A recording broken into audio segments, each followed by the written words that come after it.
listening to Pricing College with your hosts Aidan Campbell and Joanna Wells. In today's episode, we want to ask the question, why do some businesses push back on value-based pricing, or why are they not seemingly interested in value-based pricing? It seems strange that a lot of companies still today don't think or consider using value-based pricing in their business. And when I say that, it's both B2B and B2C.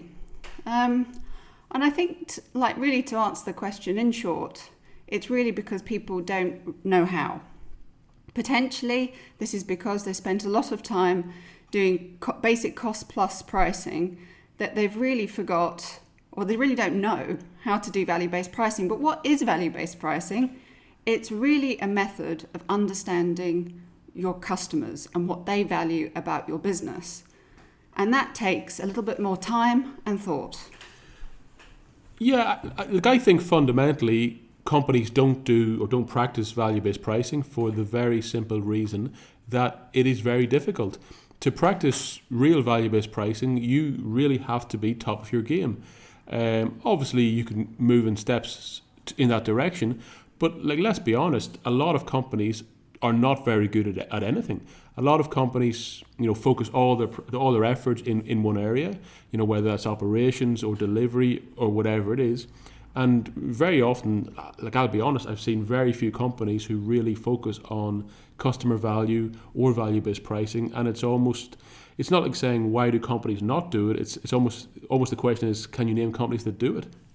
And strangely, even if a company says that they're specialists in supply chain, operational management, production, things like that, that could be in oil and gas distribution, that could be in very traditional B2B sectors where, pricing and customer is really not a priority for them, but it really should be, because with all of those things, supply chain, everything should be positioned and focused on what the customer wants, because basically every business that's selling to customers is there because of their customers. And if you don't understand what your customers value, then everything else falls apart. Your supply chain, albeit efficient, is not focused on the right things. You're not buying the right things. Are you delivering on time, etc., etc. So even if you think, being value-based is simply a pricing thing that you can leave till later on, really, it's something you should consider, and it's something that's embedded in the entire business model. Yeah, I think a lot of companies who do value-based pricing in one way or another, many of them fall into it. They don't have a structured process, a system, a value management system. They don't have that. If you look at a lot of companies who, say in the luxury goods market, they are aware, intuitively to some extent, that they have to maintain the value of their product or service. But do they really manage that value? Do they study it? Very often not. The number of companies who really do it, it is very small. And we're saying it is due to the difficulty of it. And nearly always in companies, any company I've ever seen, there's always an important problem that has to be fixed today. There's always firefighting and issue management and trying to rectify today's crisis, let alone building for the future.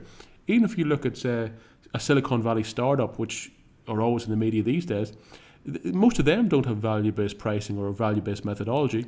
And the reason I would say, or I would suggest for that, is that they're still trying to actually come up with their business model. They're pivoting, they're trying to work out how they sell to customers. They're trying to actually win customers before even optimizing or truly understanding where they're trying to get to. I suppose when I've seen businesses attempt value-based pricing, two things happen. They either outsource the value discovery to a market research agency, who in turn provide very intellectually stimulating observations about why customers like or dislike the business, and often break that down into customer satisfaction.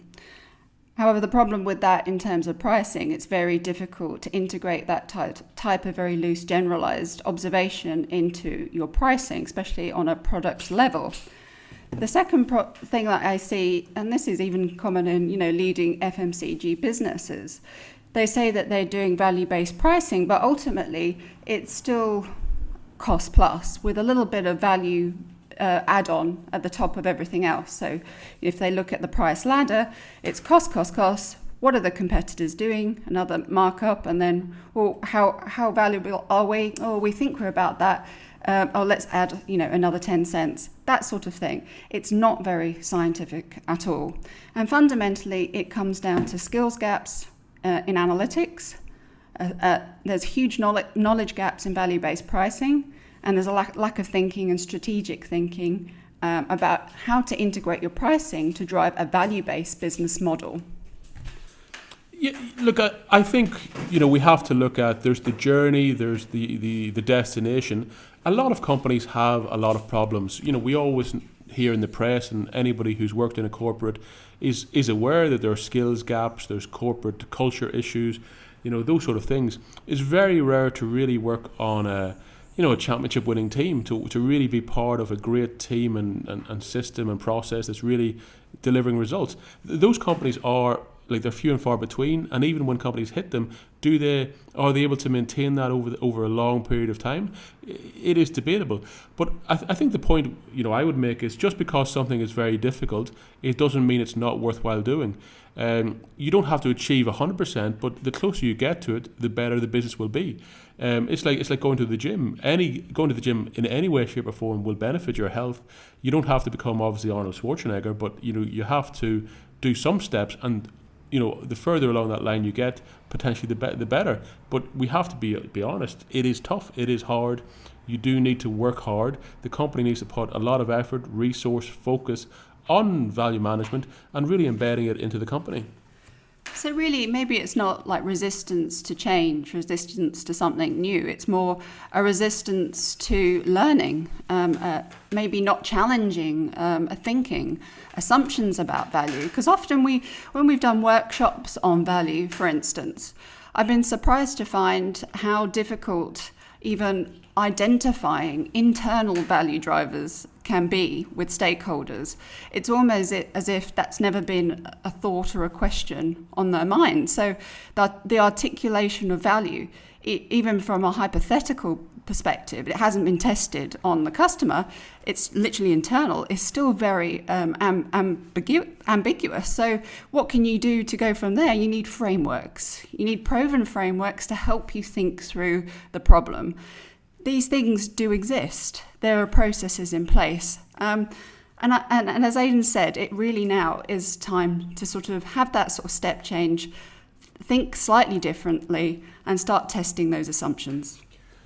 And of course, different companies at different life cycle stages, whether new startups, small businesses and very large corporations, they've got very different needs, very different objectives. The amount of focus and resource put into this sort of stuff will change hugely across those types of companies, whether it's a small, one-man band or whatever like that, where really they just need to have a few thoughts a week or a month on what they're actually trying to achieve, to the point of where you get to a major corporation where they really have to think about, what their differentiators are, how they're focusing, winning customers, whether they're better or worse in certain value categories. So it varies along the line.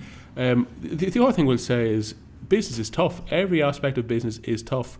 We can't dress that up. And obviously, some companies are going to be better than others at doing these sort of things.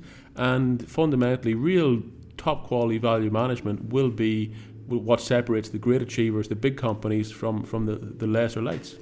And the successful people that I see implementing value-based pricing well inside businesses are those that have really almost resisted organisational norms, risen above it, and in spite of everyone telling them not to do value-based pricing, they've done it anyway.